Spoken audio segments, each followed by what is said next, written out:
औ आदा औ बुंलाय भिडिअखौ नुयैखाय जथासैखाय मा भिडिअ नुवाखै नोंलाय? खुलुमबाय जोंनि बर' हारिनि जेनेबा गासिबो रायजो राजाफोरखौ नोंथांमोनखौ गोजोन मोनाबिलि बरायनाय थाबाय जोंनि बिएम सोदोब चेनेलाव। आं फार्स्ट अफ अल गिबियाव निमाहा बिनाय थायो नोंथांमोननिसिम। आं दहाय भिडिअ आगारगोन होनना बुंदोंमोन, थाबैनो आं आगारनो नाजादोंमोन, बाट आं टाउनाव थांबाय। एक्सुवेलि टाउनाव थांनायनि खारनानो जाबाय माखासे प्रिपेरेसन खालामदों, गथ'फोरनो सेन्देल लायदोंमोन। स' नोंथांमोना माखासे कुइसन खालामगासिनो दं, सोंथि सोंगासिनो दं, बेनोखि गथ'फोरनि सोमोन्दै। आं अलरेडि बै समावहाय भिडिअ बानायनायाव एक्सप्लेन खालामखादोंमोन। आं गले गले भिडिअ बानायबाय थानो बानानै खोन्थाखादोंमोन आङो जों 31आव थांगोन होननानै, गाबोन 31।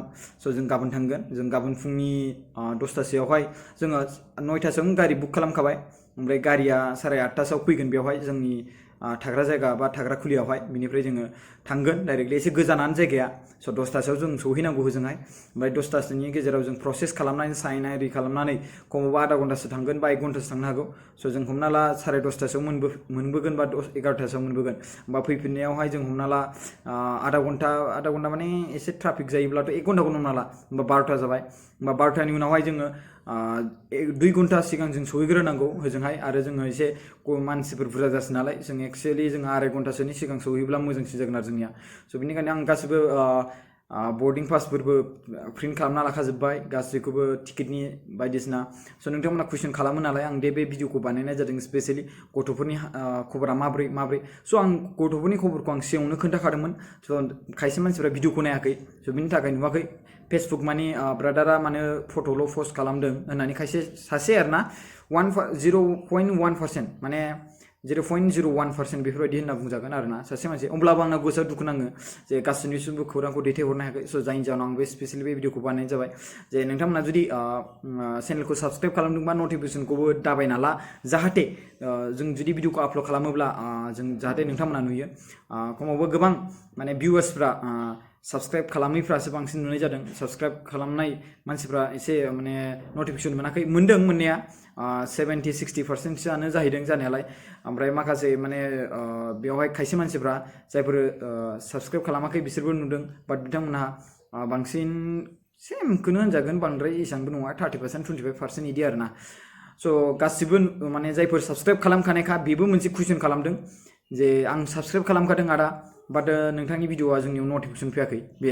स' बैसोरखौ आं बुङो कि नोंथांमोना साबसक्राइब खालामनाय लोगो लोगो नटिफिकेसनखौ दाबायना ला, जाहाथे आंनि भिडिअखौ कुइसन ओंखारा, माने जाहाथे नोंथांमोना बिनि सोमोन्दै मिथिनो लुबैदोंब्ला। खायसे गोबां मानसिफोरा मिथिनो लुबैयो माब्रै जाखो माब्रै माखो। स' गासिखौबो आं बुंजोबा, खायसे गोबां इन्ट्रेस्ट थायो। स' आं बैसोर सुबुंफोरखौ बुंनो सानो नोंथांमोना साबसक्राइब खालामनोबा चेनेलखौ नटिफिकेसनखौ दाबायना लाबानो जाबाय।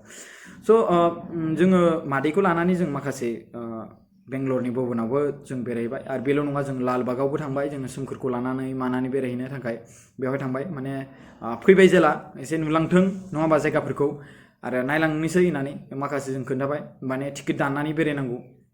ओमफ्राय दा बेफोर गासिबो माखासे टिकेट दाननाय मा दाननायखौ जोंहा आब'आ होदों, गावनि माखासे पार्सनेल रांनिफ्राय जोंखौ मदद खालामदों बेफोरबायदि बेरायनायावहाय। स' नोंथांमोना बेफोरखौ गाज्रि साननो नाङा। आरो लोगोसे जोंहा माखासे फाइनान्सियेलि सर्ट जानायाव जोंहा आब'आनो जोंखौ एसे मदद खालामनाय जाबाय। माने फ्लाइट टिकेटखौनो होनना बुं, माने जानाय थानाय। दा दिनै जों आब'नियावहाय 21 डेज जासिगोन, जों गाबोन जों मिथिबायना, दिनै जों 20 डेज, जों 10 अक्ट'बराव फैदों नालाय, 22खौनो हमबावदोसो, 21 डेज, 21 डेज जों थानाय जासिगोन बेवहाय। आरो दा गाबोननि थाखाय जोङो माखासे गथ'फोरनि थाखाय माने फ्रिया माने अमा बेदर जायानो माने दाउ बेदर लाबोबाय। ओमफ्राय माखासे अमा बेदर जानो लुबैनायखाय अमा बेदर लाबोबाय। स' बेनि गेजेराव बेफोरबायदि जानाय लोंनाय लाबोनानै फैबाय। आंथ' दायो अमा बेदर आरो दाउ बेदर मोनजाथ'वा, जायनि जाहोनाव बेफोर आंनि पार्सनेल खोथासै, आं दायो मोनजाथ'वा। माने फुरा भेजिटेरियान जानानै दंथ'यो आङो। माखासे खोथा दङ बिनि सायावहाय, बे मोनसे खोथा जाहैबाय। ओमफ्राय लोगोसे बे गथ'फोरनि सोमोन्दै सोंनायाथ' सोंनाय, आरो सासे सुबुङा नैबेयाव आं स्क्रिनशट होनानै होदों। बे सोंदोंमोन नोंखौ दाना फट'ल' आपल'ड खालामनाय नुयो, नोंथाङा दाना भिडिअ बानायथारला नामा होननानै। स' आं माखासे दहायनो बुंखाबाय, नोंथांमोना चेनेलखौ साबसक्राइब खालामाखैबा खालामनानै ला, आरो खालामखांनायनि उनाव नटिफिकेसनखौ दाबायना ला, अल खालामना ला आरोना।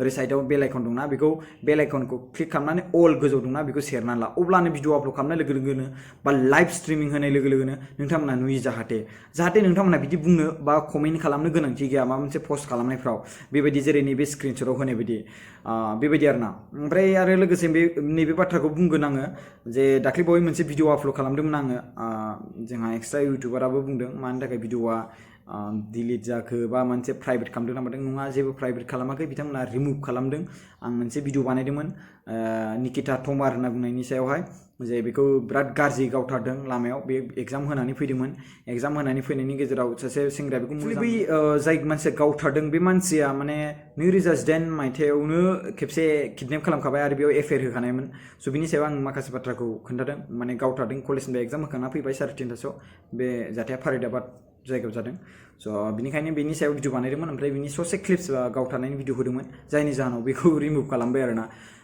स' आं स्क्रिनावबो होना होनि बेखौनो नैबेनोमोन स' थेंक इउ स' माच गाइस भिडिअखौ नायनायनि थाखाय खुलुमनाय थाबाय जे जास्ट आं बेखौनो बुंनो सानो जों गाबोन थांगासिनो दङ आसामावहाय माखासे सुबुंफोरा सोङोना माने बड'लेण्डआव माला फैगोन आदा बड'लेण्डआव माला फैगोन स' आं थांगासिनो दं लोगोफोर आरो गोबां मोजां खोथाया बेनो कि जों गथ'फोरखौ लानानै थांनो मोनसिगोन आरो बेनो स' खेबसेबाव खुलुमनाय थाबाय